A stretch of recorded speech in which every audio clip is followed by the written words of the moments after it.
Hi friends, ಹುರುಳಿ ಮತ್ತು ಸೌತೆಕಾಯಿ ಪದಾರ್ಥ ಮಾಡಲಿಕ್ಕೆ ಹುರುಳಿಯನ್ನು ರಾತ್ರಿ ನಾನು ಈಗ ಹಾಕ್ತೇನೆ.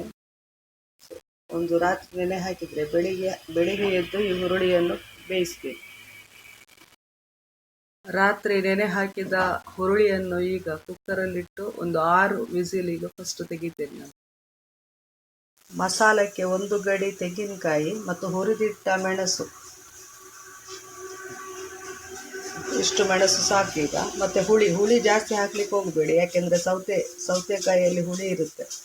ಸೊ ಇಷ್ಟು ಮಸಾಲೆಯನ್ನು ಸ್ವಲ್ಪ ನುಣ್ಣಗೆ ಆಗಿ ಕಡಿದುಕೊಂಡು ತರ್ತೀನಿ.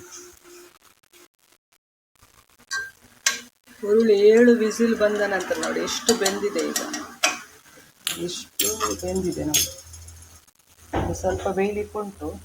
ಸೊ ನಾನೀಗ ಇದರೊಟ್ಟಿಗೆ ಸೌತೆಕಾಯಿ ಸಿಪ್ಪೆ ತೆಗೆಯುವುದು ಬೇಡ ನೋಡಿ, ಈ ಥರ ಪೀಸ್ ಮಾಡಿ ಈಗ ಸೌತೆಕಾಯಿಯನ್ನು ಇದರೊಟ್ಟಿಗೆ ಹಾಕಿ 2 ವಿಸಿಲ್ ತೆಗೆದ್ರೆ ಸಾಕಿಲ್ಲ.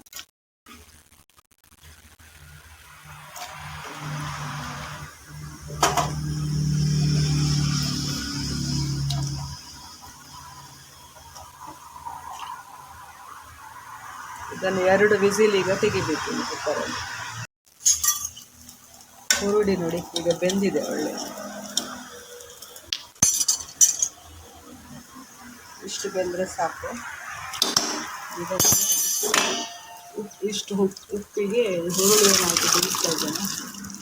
ಸರಿ ಕುದಿ ಬರಬೇಕು, ಒಂದು 5 ನಿಮಿಷ ಕುದಿ ಬಂದಬೇಕು, ಮತ್ತೆ ಮಸಾಲೆ ಹಾಕಿದರೆ ಸಾಕು ನೋಡಿ. ಈಗ ಇಷ್ಟು ಉಪ್ಪು ಹಾಕಿದ್ದೇನೆ. ಈಗ ನುಣ್ಣಗೆ ಕಡೆದಿಟ್ಟ ಮಸಾಲವನ್ನು ಈಗ ಮಿಕ್ಸ್ ಮಾಡಿ ಸರಿ ಕುದಿ ಬರಬೇಕು. ಈಗ ಕುದಿ ಬಂದ ನಂತರ ಇಷ್ಟು ಹದ ಸಾಕು ಅಷ್ಟೇ.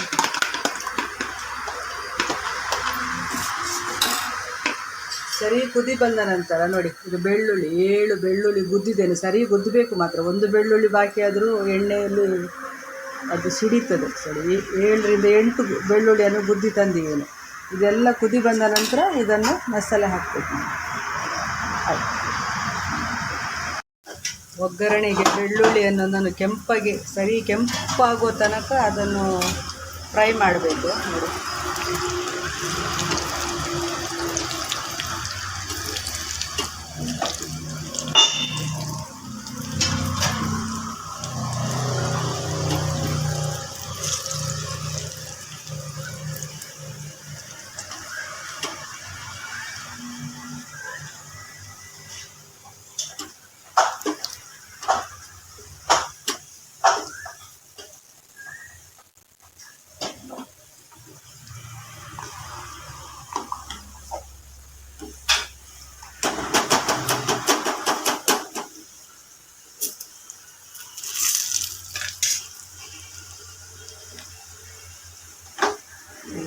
ಒಗ್ಗರಣೆ ಹಾಕ್ತೀನಿ.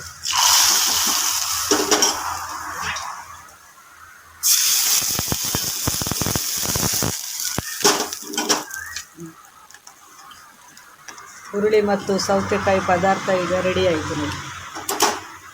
ಕೂಡಲೇ ಮುಚ್ಚಿಡಬೇಕು, ಇಲ್ಲದ್ರೆ ಬೆಳ್ಳುಳ್ಳಿದು ಪರಿಮಳ ಹೋಗ್ತದೆ ಹೊರಗೆ. Thank you. ಮುಂದಿನ ವಿಡಿಯೋದಲ್ಲಿ ಸಿಗುವ.